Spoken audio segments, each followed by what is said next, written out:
cristão precisa ter para dizer que é igreja? O que o mundo precisa ver em nós para que perceba que nós estamos querendo ser a igreja de Cristo? Quais as marcas que uma igreja precisa ter para dizer que é a igreja de Cristo? Quais são as marcas que nós temos que ter para que o mundo veja em nós as marcas de Cristo, as marcas de uma igreja saudável, de uma igreja que marcha firme em direção a Cristo? Nosso texto básico traz algumas dessas marcas, 4 ou 5 marcas que consegui tirar aqui.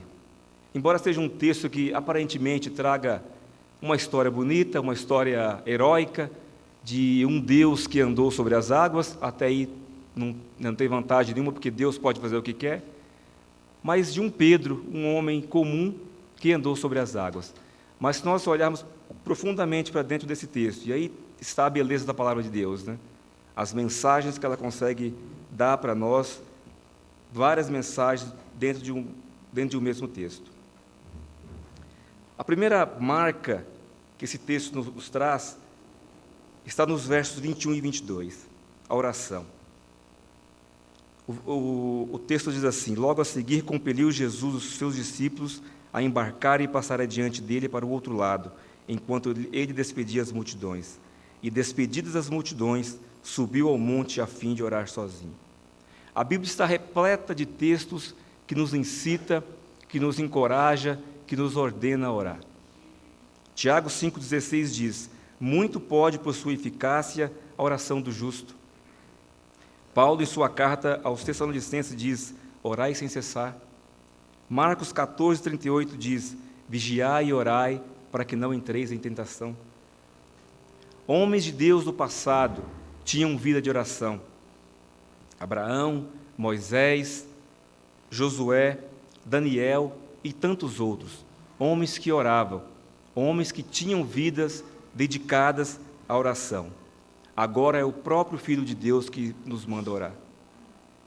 Lucas, no capítulo 5,16, fala que Jesus foi ao deserto orar.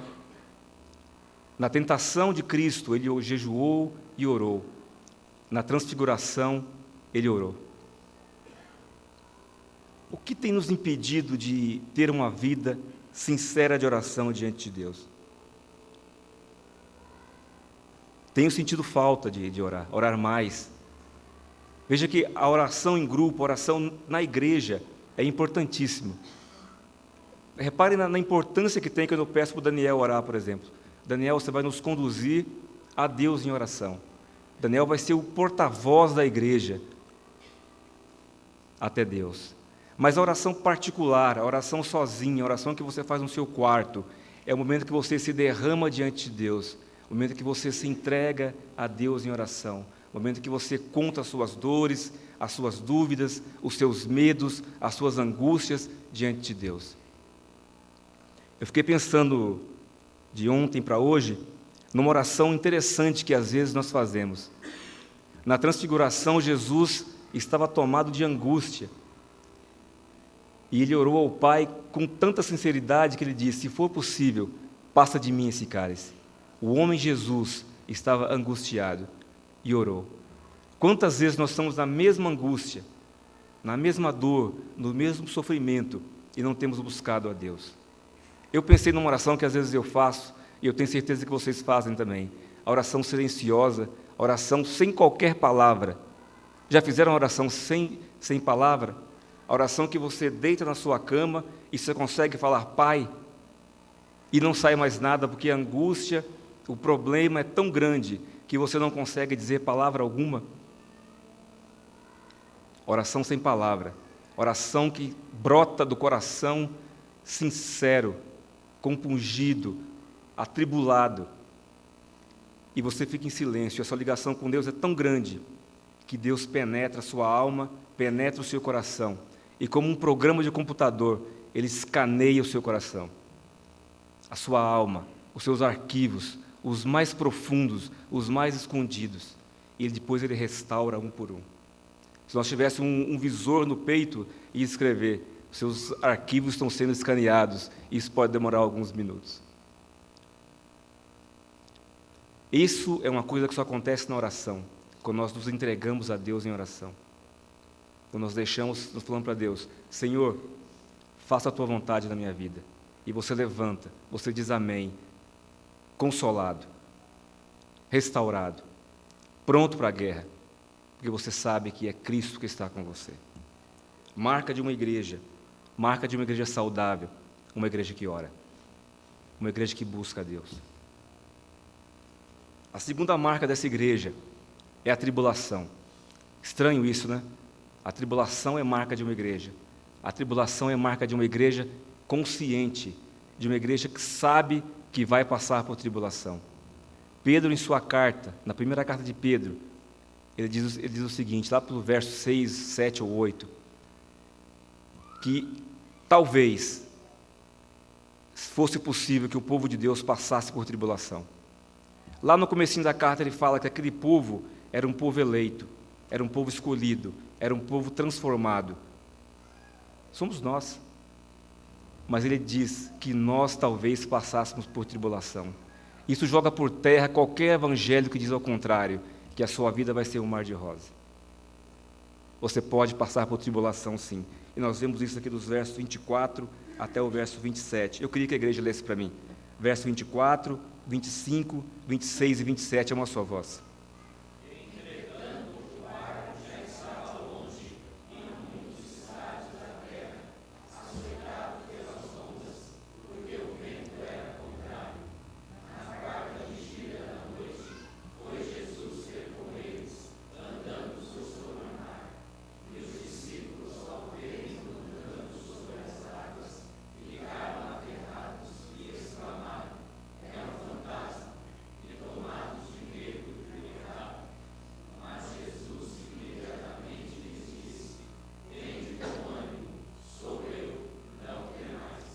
Jesus mandou os discípulos irem embora. Vão na frente, que eu vou orar. Vão na frente. E eles foram. Só que o mar ficou muito bravo. E o vento e o mar começou a jogar esse barco de um lado para o outro. O barco ficou completamente sem direção. Eles estavam perdidos na água. O interessante nessa parte do texto é que as pessoas que estavam nesse barco aqui não eram qualquer pessoas. Eram pescadores. Alguns deles eram pescadores, que tinham experiência no mar. Conheciam os ventos, conheciam as marés, conheciam as correntes, e estavam perdidos no mar. Sem qualquer direção estava o barco deles. Marcos diz assim, que o barco estava sem direção. Sem direção. 2 pontos eu quero destacar aqui. O primeiro é esse, que ali eram pessoas experientes que estavam dentro do barco. Eram pessoas que conheciam o mar que estavam ali. Contudo, o barco estava sendo jogado de um lado para o outro. Meus queridos, às vezes, você é um crente profundamente experiente. Anos de igreja, nascido e criado na igreja. Não importa a sua idade, não importa a sua idade mental, física, não importa a sua experiência de vida, a sua experiência de mundo, não importa a sua experiência na igreja, um dia o seu barco vai sofrer tribulação. Um dia a sua vida vai ser jogada de um lado para o outro. Um dia vai aparecer a doença. Um dia vai aparecer o câncer.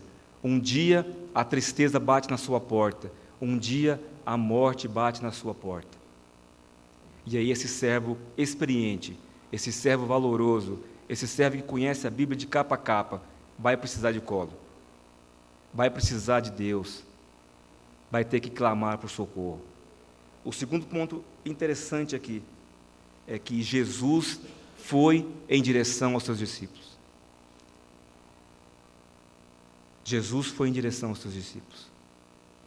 Queridos, nós nunca estamos sozinhos. Nós nunca estamos sozinhos. Essa é a grande realidade da vida do cristão. Se a primeira realidade é que a tribulação vai bater na nossa porta, a segunda realidade é que Jesus Cristo sempre vem ao nosso encontro.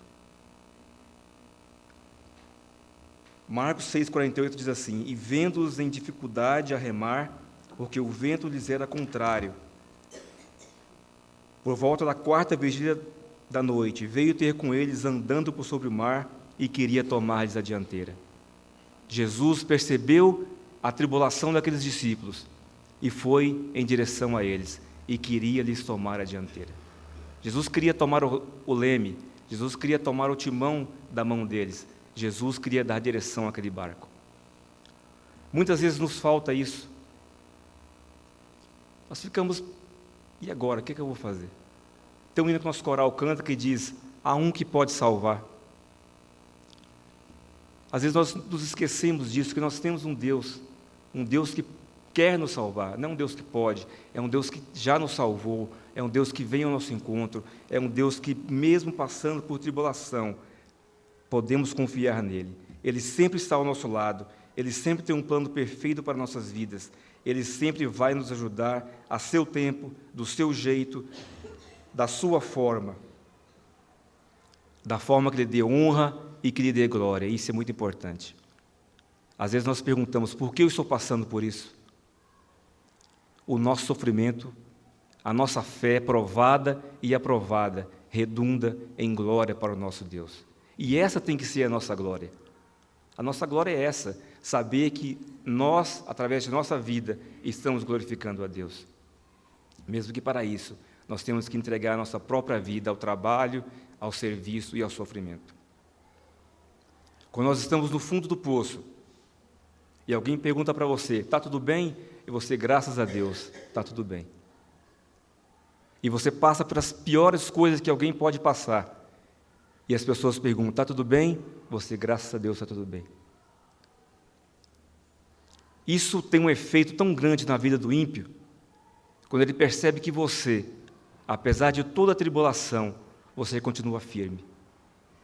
Ele vai dizer, eu quero essa fé para mim. Quem é esse Deus que transforma essa pessoa de tal forma que ela, passando pelo que está passando, ainda consegue glorificar a Deus? Marcas de uma igreja, meus queridos. Saber que nós vamos passar por dificuldades, saber que nós vamos passar por tribulação, mas esse crente sabe que ele tem um Deus, que não deixa passar dificuldade sozinho.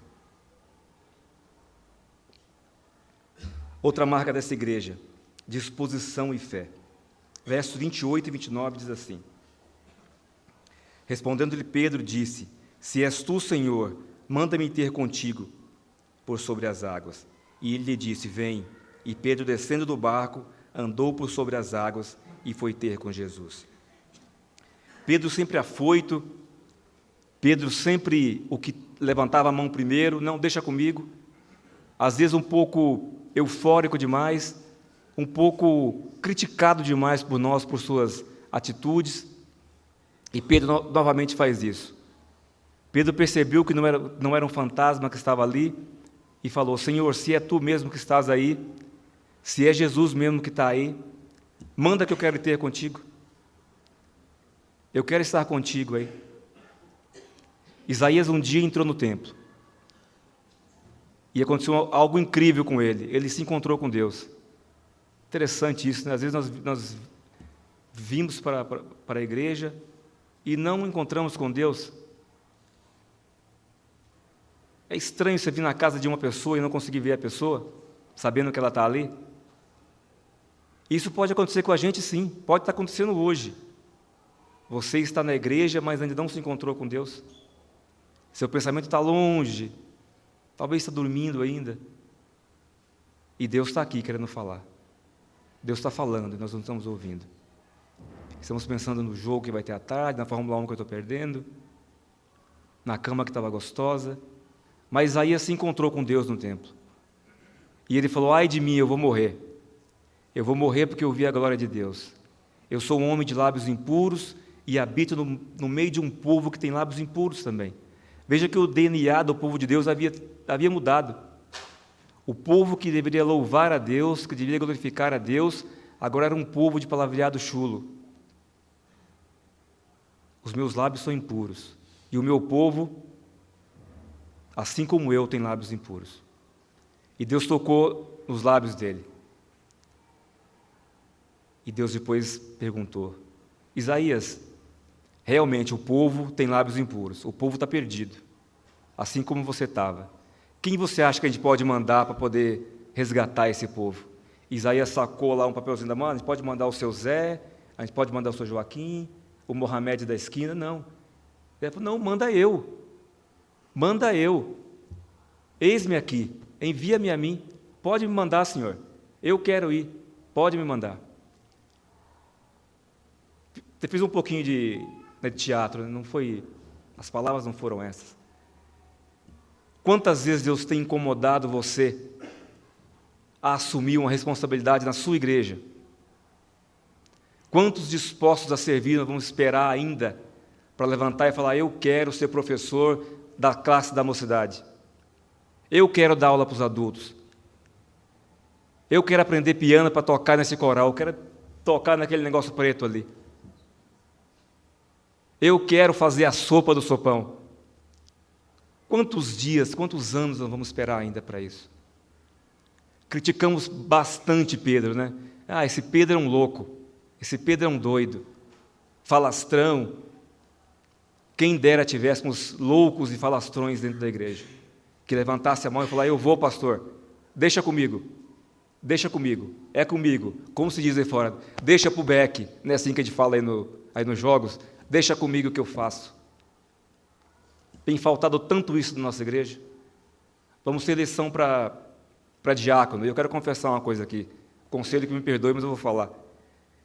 Ficamos temerosos. Vamos ter 10 candidatos para 10 vagas? Vamos ter 10 candidatos para 10 vagas? O conselho estava cismado. Será que vamos ter? Alguém vai te convidar. Alguém vai falar. Meu irmão, eu quero indicar você para diácono. Opa, eu não dá, eu não tenho, eu não nasci para isso. Você nasceu para ser salvo, querido. Aliás, você nasceu para ser perdido, né? E Deus te salvou. Se entregue, Isaías era homem de lábio impuro, e Deus purificou. Deus vai te capacitar para ser o que você se dispor a ser. Pedro foi. E eu me recuso a pensar que Pedro sentou ali na bordinha do barco e desceu devagarinho. Eu me recuso a pensar que Pedro jogou lá uma cordinha e desceu. Não. Pedro tomou distância, saiu correndo, deu um duplo mortal carpado e caiu de pé no mar. Deu uma balançada assim e foi. Corajoso, confiando na palavra de Deus, confiando no poder da palavra de Deus. É Ele que chama. Ele falou, vem, Pedro. E Pedro não pensou 2 vezes. Pedro não teve medo. Eu vou. Se eu afundar, afundei. Eu vou, e foi. Pedro foi. Disposição. Disposto a servir. Marca da igreja de Deus. Marca dos filhos de Deus. Marca daqueles que não têm medo. Daqueles que falam, deixa comigo. Eu não sei nada. Eu sou um burro chucro. Um inapto. Eu não sou nada. Eu sou um Abraão da vida. Abraão aqui. Mas eu vou. Deus vai me capacitar. Quem chama, capacita. Deus manda capinar e dá a enxada. Fica tranquilo. Disposição. Marca da igreja. Outra marca que tem nesse mesmo texto aqui, fé. Igreja de Deus tem que ter fé. Marca da igreja, fé. Fé naquele que pode fazer. E Pedro teve isso. Pedro confiou. Quem confia, descansa. Quem confia, acredita. Eu falo para o Paulo, para a Sabrina e para o Radi, eu falo sempre isso. Você tem que acreditar naquilo que você crê. Parece uma grande besteira isso, né? Às vezes você acredita, mas não crê. Você acredita, acredita em Deus, mas você não crê em Deus. Acredita, mas não crê. Você tem que acreditar, tem que crer naquilo que você acredita. Deus te chamou, querido, tenha fé. Levanta desse banco e vai. Estênio Marços, um dos cantores que tem falado muito ao meu coração, tem uma música maravilhosa sobre esse texto. Ele disse que quando Pedro andava sobre as águas, na sua música, quando Pedro andava pelas águas, naquele momento, Pedro compreendeu, Pedro entendeu o que é viver pela fé. Pedro não tinha um colete salva-vidas, Pedro não tinha uma corda amarrada na sua cintura, Pedro não tinha uma prancha de surf, Pedro tinha apenas as suas pernas e o poder da palavra de Deus. Andar pela fé é confiar em Deus. Andar pela fé é viver o Evangelho na sua plenitude.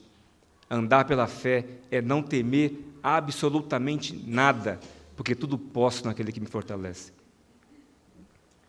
Viver pela fé, queridos, é não temer o dia mau de Efésios 6,13. Viver pela fé é ir por todo o mundo e pregar o Evangelho a toda criatura, não importando com a sua cor, sexo, classe social, aonde essa pessoa mora, sabendo que Deus vai estar conosco até a consumação dos séculos. Viver pela fé é não temer o vale da sombra da morte, porque temos a certeza que Deus está conosco. Viver pela fé é ser forte e corajoso para andar conforme a Bíblia nos ordena. Viver pela fé é não perder o foco em Jesus, pois é só por Ele que andamos sobre o mar das dificuldades que vêm sobre nós. Ser deliberadamente igreja é viver por fé, é descansar. E só quem confia descansa. Aqueles que se dispõem, sem dúvida alguma, anda pela fé. Outra marca dessa igreja, sabe que o seu Redentor vive. Versos 30 a 33, leiam para mim, por favor. Versos 30 a 33.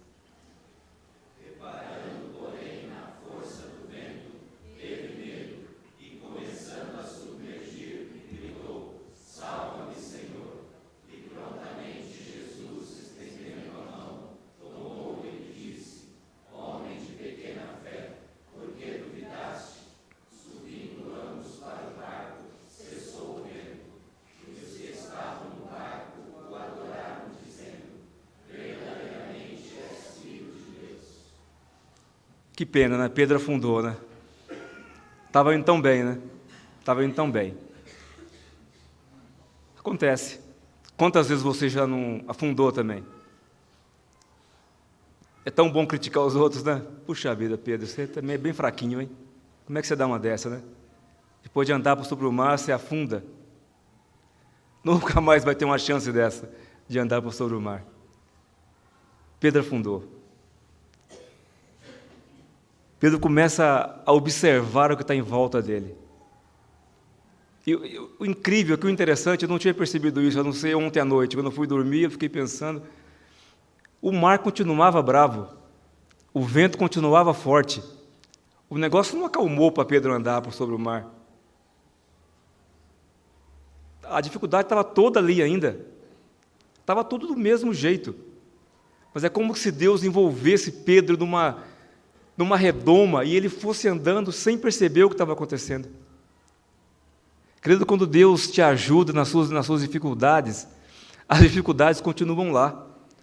Os bandidos continuam na rua, o desemprego continua forte, a Dilma continua presidente, a Petrobras continua perdendo dinheiro. Está tudo do mesmo jeito, não mudou absolutamente nada. O que mudou é que Deus está te envolvendo.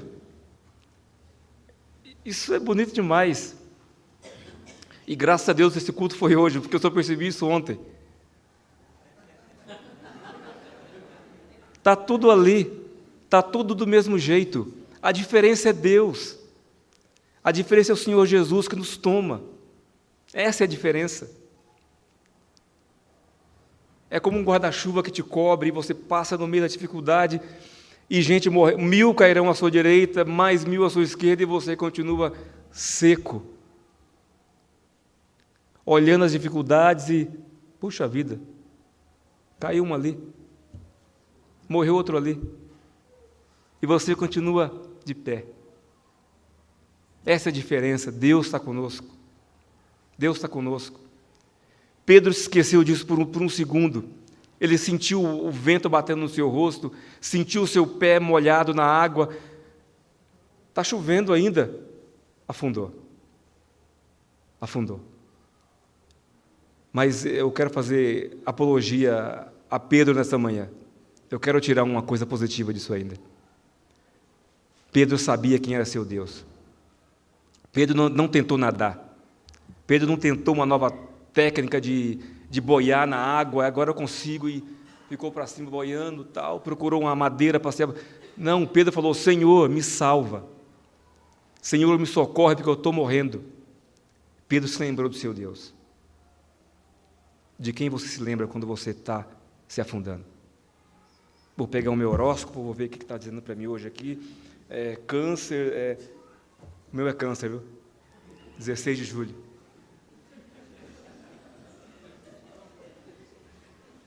De quem você se lembra quando você está afundando nas águas? Da sua boa técnica de arrumar emprego, aquele chazinho que você aprendeu quando você era criança, de um amigo seu que tem bastante dinheiro. De quem você se lembra? Pedro se lembrou de Deus. Pedro se lembrou de Cristo e falou: Senhor, me salva porque eu estou morrendo, eu estou perecendo. E o incrível aconteceu, o inimaginável aconteceu. Cristo salvou. Cristo salvou. Ele estendeu a mão para Pedro e o levantou. É Deus que nos levanta. É Deus que nos deixa de pé. É Deus que nos cura. É Deus que nos dá emprego. É Deus que faz você se sentar aí e se levantar depois para trabalhar. É Deus. É graça de Deus. É graça de Cristo você. Nesse dia frio, onde a cama estava deliciosa, você se levantar e vir para cá. É Deus. É Deus que transforma. É Deus que cura. Assim como Pedro, Jó um dia falou: eu sei que o meu Redentor vive. Eu sei. Não, desculpa, eu tenho uma rinite que me ataca às vezes. Ataca os olhos também. Ele falou: eu sei que o meu Redentor vive. O salmista, no Salmo 121, que nós lemos domingo passado aqui, o salmista olhou para os montes e disse: eleva os meus olhos para os montes, de onde me virá o socorro? Meu socorro vem do Senhor, que fez os céus e a terra. Nosso socorro vem de Deus.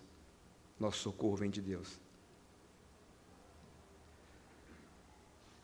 Pedro caiu, e ele não fez como Adão e Eva, que se escondeu. Ele se mostrou. Eu caí, Senhor, me perdoa. Me perdoa. Quando você pecar, não se esconda. Não se esconda. Quem pode te perdoar é Deus. Eu vou ter que fazer isso, viu?